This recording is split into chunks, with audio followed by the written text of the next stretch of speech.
Now, is he growing into being a 140-pounder, or was he melting himself to be the 35? Listen, we was melting ourselves, man, at 135. Man, my son was at 135 for eight years.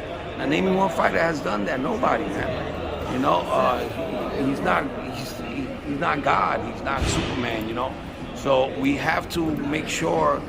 The only thing that worries me about him is his health. You know, because you know he's an asthmatic person, and if he's not, you know, losing weight is very dangerous for somebody that's asthmatic, you know, because, you know, you're draining your lungs, you're draining every organ in your body.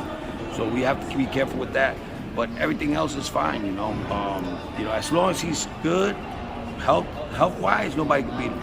Tio, you know, a lot of people will probably look at it and say, you know, you predicted a lot of stuff right for your son. But when I talk to you, you get a lot of the fight predictions right, man, just from guys outside of your son. Yeah. So have to ask you, you know, Gervonta's talking a lot. He's supposed to fight Hector Garcia January 7th, and then he's going to move into the Ryan Garcia fight. But he said for his third fight, he would like to fight either Devin Haney or Shakur Stevenson. Would you make Tank the favorite against Devin and Shakur, or do you could think never leave Tank out because he got an explosive left hand? You know what I'm saying? who would you pick to win?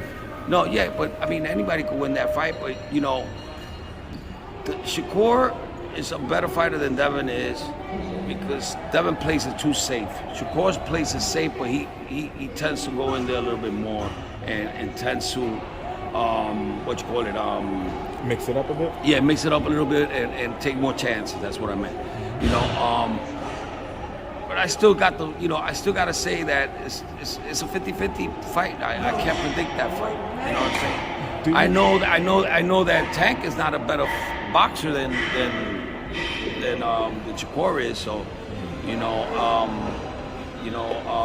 and Devin always plays it safe, only goes for points. So, you know, but I think that if Tank catches either one of them, you know, it could be the equalizer of the ending. You know what I'm saying? So that fight could be 50-50.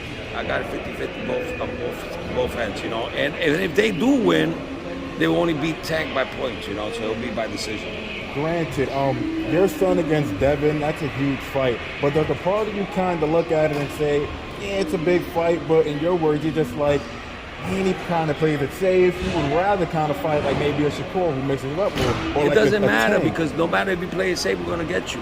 You know what I'm saying? And like we did in sparring with him. We know him already. We know Shakur already. We spar them. We spar both of them. You know, so there's nothing new that we don't know about them, you know.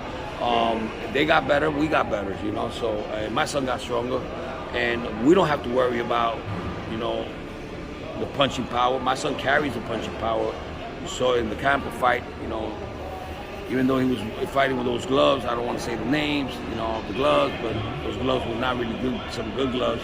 Now we're fighting with some really good gloves for this fight, and we, you know, it was his first fight coming from almost dying, man. So, you know, I think that he did an amazing job, and we're gonna keep him at the way he's supposed to be at. I'm never gonna do what I did before. It was just crazy about us, you know, keeping him in there for 8 years. It was just crazy. Now Gervonta Davis is promoting himself now, and he's fought at 140 before, right? Could you see possibly a future mega fight between Teofimo Lopez and Gervonta Davis? Of course, because what's going to happen is my son is going to be the name of boxing really soon. You know, once we take all those titles at 147. I mean, at 140. I mean, at 140, I mean, he'll be undisputed back to back. You know what I'm saying? Ain't nobody going to be able to beat that. You know,